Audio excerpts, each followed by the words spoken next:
Assalamualaikum warahmatullahi wabarakatuh. Waalaikumsalam warahmatullahi wabarakatuh. Ya, hari ini seperti biasa. Sebenarnya kita terima tamu itu setiap hari Senin jam 8 sampai jam 10. Karena kemarin itu pas hari libur Isra Mi'raj, maka kita tunda pada hari Selasa sekarang ini. Dan pagi hari ini kita kedatangan tamu-tamu dan juga yang menamakan dirinya sebagai kader kesehatan, didampingi oleh anggota Komisi D DPRD Kota Surabaya. Beliau adalah ini Bu Dia Katerina, di mana beliau ini yang sudah lama dan tahu seluk dan beluknya, bukan cuma seluknya saja tapi beluknya juga. Dulu juga mereka sebagai Ketua PKK Surabaya, karena beliau adalah istrinya Bapak Pemandea, Wali Kota Surabaya periode berapa? Periode tahun berapa waktu itu? 2002 sampai 2010. Dan mereka juga dekat sekali dengan PAUD. Nah, ingat sekali saya pada saat saya masih di DPR, beliau yang selalu mendampingi saya pada saat itu bertemu dengan bunda-bunda PAUD. Maka kedatangan beliau dan kader-kader yang ada di sini nggak tahu seperti apa, nanti coba mereka akan menyampaikan dan apa yang menjadi keluhan dari masing-masing kader ini. Monggo saya persilakan untuk Bu Dia Katerina. Dalam minggu ini kita dihebohkan dengan berita tentang, langsung aja ya, ekstrimnya itu pemecatan kader. Wah, ini padahal kita juga belum tahu konsepnya seperti apa, tapi saat itu Pak Wali Kota memang mengumumkan akan memilih 3 kader di tiap RT. Itu kadernya nanti diseleksi dan nanti dia harus bisa menguasai macam-macam pekerjaannya kader. Nah, konsep ini pun masih kurang jelas, karena yang namanya kader, beliau pinginnya kader itu dinamakan kader hebat Surabaya. Nggak ada kader lingkungan, nggak ada kader ini yang selama ini ada di masyarakat.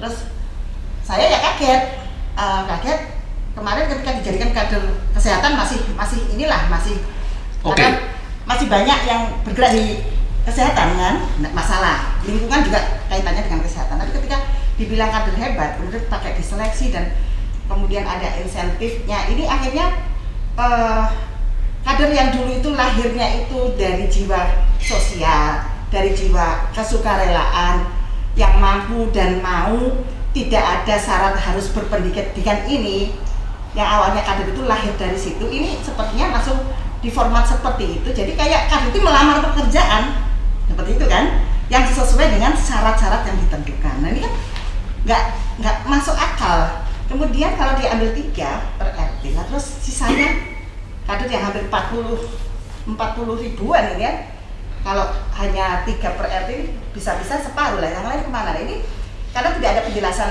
yang detail, yang bawah sudah bergejolak. Nah, untuk itu pada hari Minggu kemarin saya punya inisiatif melakukan forum group discussion dengan 15 kader yang kita tahu orang yang benar ketika reses itu, ketika dia bisa menceritakan, kita langsung catat, kita tambahi kader-kader yang selama ini kita tahu dia bisa menjadi koordinator kader dan dia bisa menyampaikan. Jadi jadilah hari Minggu kemarin, dan sementara hasil untuk FGD ini, kader yang hadir itu menghentikan kegiatan mereka mulai 1 Maret, dan tuntutan rekomendasinya itu pengen dikembalikan seperti semula.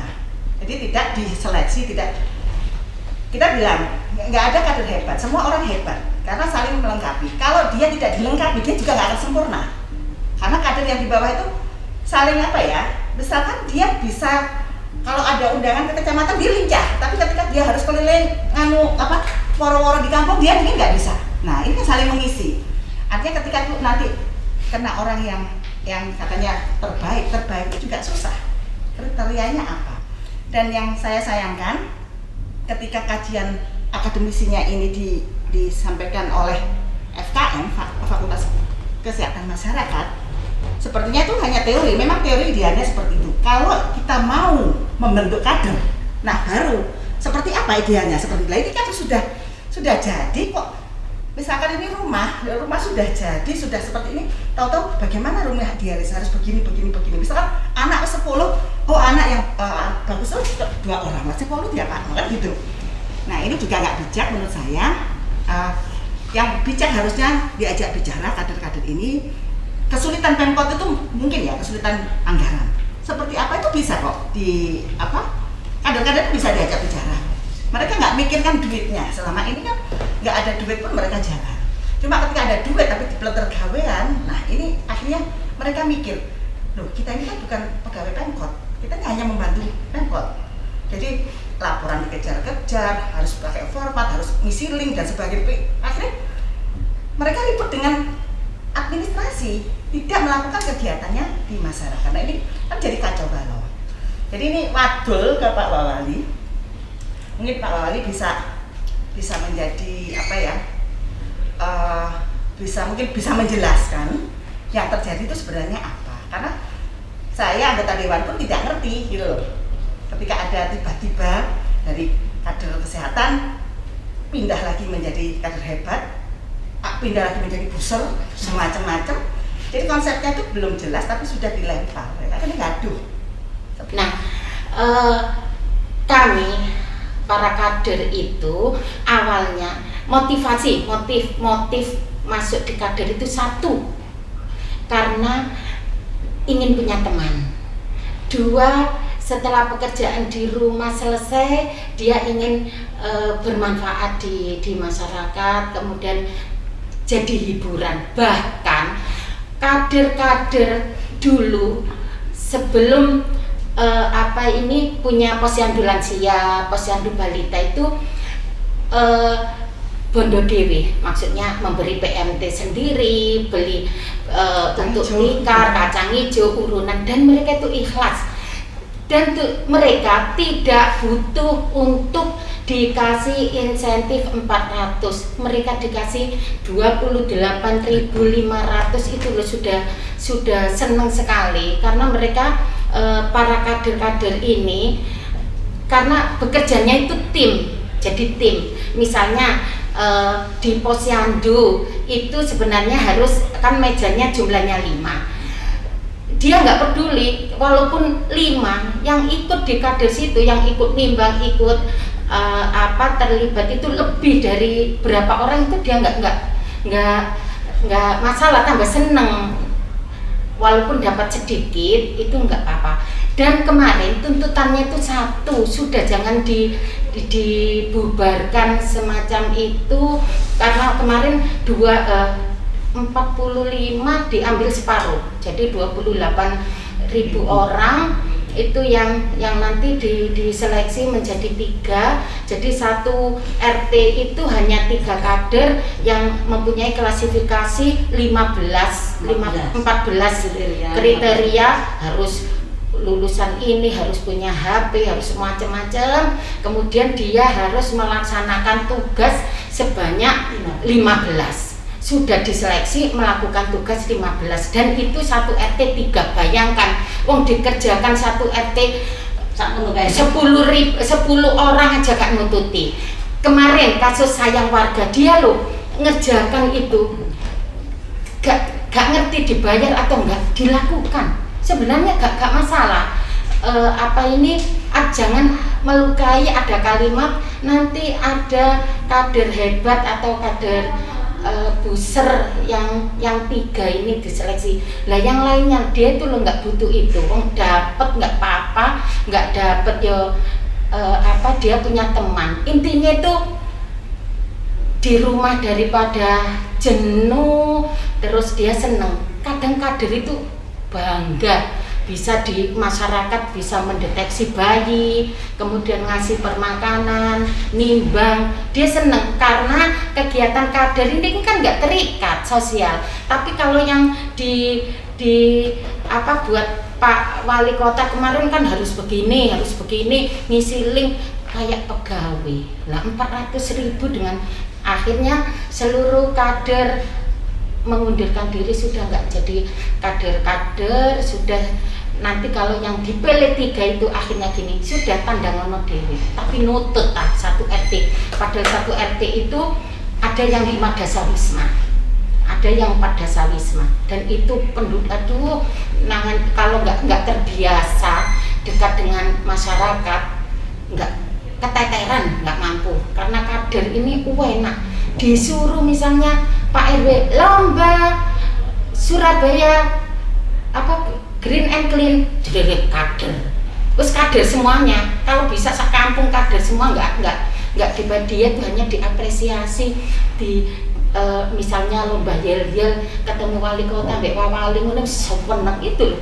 jingkrak selfie gitu sudah seneng. Bondo dewe, ayo selama ini kader disuruh apapun lomba bondo dewe, nggak ada yang, tapi mereka itu seneng karena memiliki jiwa sosial, terus seneng kalau masyarakat dipakai seragam gitu, sewenangnya Masya Allah. Jadi kalau bisa sudah kembalikan ke marwahnya, kembalikan ke khitonya, jadikan kader sosial, peran, dan nggak usah pakai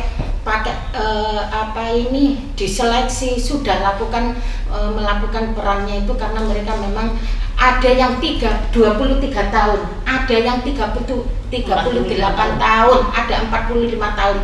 Dia enjoy aja. Kenapa di titik terakhir kemarin dia merasa terlukai karena kader kok saiki ada diseleksi, padahal dulu itu ya siapa yang mau bersama-sama masak kacang hijau, yang ini nyiapin kue, itu uang-uangnya sendiri. Tapi kasaran itu jangan disia-siakan, sudah biarkan, kembalikan ke hitonya, kembalikan ke marwahnya, biarkan menjadi kader sosial yang berperan di masyarakat, gitu aja. Ya. Terkait dengan kalau tadi saya nambahin sedikit bahwa sampai lansia itu, karena lansia sudah nggak boleh jadi kader, lagunya lansia tolong diganti. Jadi kalau dulu lansia tua berguna, sekarang lansia tua tidak berguna, karena memang harus tidak boleh berkegiatan di masyarakat. Itu tambahannya Bu In ya, kemarin yang diproteskan oleh orang seperti itu. Tetapi saya ingin menyorot kemudian dari fungsi kader Pak. Sebenarnya menurut PKK pusat, dari pusat kan PKK itu harus dari pusat sampai ke bawah. Linear. Bahwa fungsi kader itu ada 2, ada kader umum dan kader khusus. Kebetulan saya ini sekretaris tim penggerak PKK kecamatan. Jadi saya menyorotinya kok ini gitu loh. Ketika beliau berbicara bahwa satu RT akan ada 3 kader, padahal dari fungsi yang kader umum saja, dari Dasawisma termasuk kader umum. Jadi Dasawisma sampai dengan istrinya presiden itu kader umum.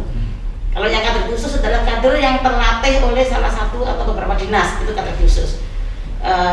Yang kader umum saja dari satu RT itu 1 Dasawisma ada 3. Ini syaratnya harus ada 3. Padahal satu RT itu ada 5, 6, apalagi 200, berarti dia harus punya kali 20 Dasawisma. Berarti berapa itu sudah jumlah kadernya loh Pak, kalau ngomong kader. Dasawisma, karena fungsinya ada 3 macam di Dasawisma. Kemudian ngomong kader khusus ini terlatih sendiri dan tidak mungkin bisa digantikan orang baru, karena sudah berapa miliar yang digunakan oleh pemerintah untuk melatih kader khusus ini. Nah ini saya dibuat kemudian diganti telu, kemudian yang mau karena masih muda, jelas kader anyar. Dia tidak mungkin bisa melakukan posyandu kalau dia belum pernah pelatihan posyandu. Dia tidak bisa mengukur status gizi anak. Makanya Surabaya 18.000 stuntingnya jadi khawatir salah ketika mengukur, ada salah di manusianya, salah di alatnya dan sebagainya. Ini kan perlu dilihat. Makanya kemarin begitu ngomong 3 saya kaget. Paham PKK kok enggak kan begitu ya. Jadi menentukan jumlah kader itu tidak ngomong berapa jumlah kakaknya, tetapi berapa kelompok kegiatan yang ada. Karena kader itu dibutuhkan per kelompok kegiatan. Jadi tolong teman-teman FKM UNER ketika melakukan kajian belajar lagi. Jangan cuma ngomong dari mana, tapi harus belajar lagi, karena ada aturan main ketika dia menentukan berapa jumlah kader itu saja. Jadi yang perlu dituntut adalah yang memisi. Jadi FKM UNER ini bener nggak penelitianmu? Kayak apa model kajianmu? Berdasarkan apa kok orang-orang muncul seperti itu? Paham nggak dengan PKK? Paham nggak fungsi peran kader? Itu aja mungkin masukan dari saya. Saya hanya menghimbau aja Pak, mengharap tidak ada kata terlambat untuk keadaan seperti ini yang sudah mulai gaduh. Tidak ada kata terlambat untuk monggo duduk bersama Pak, bareng-bareng duduk dibicarakan dengan kepala dingin supaya ada di Surabaya itu aset loh Pak, aset yang harus harus diemong. Aset gotong royongnya itu jarang dimiliki oleh kota-kota yang lain.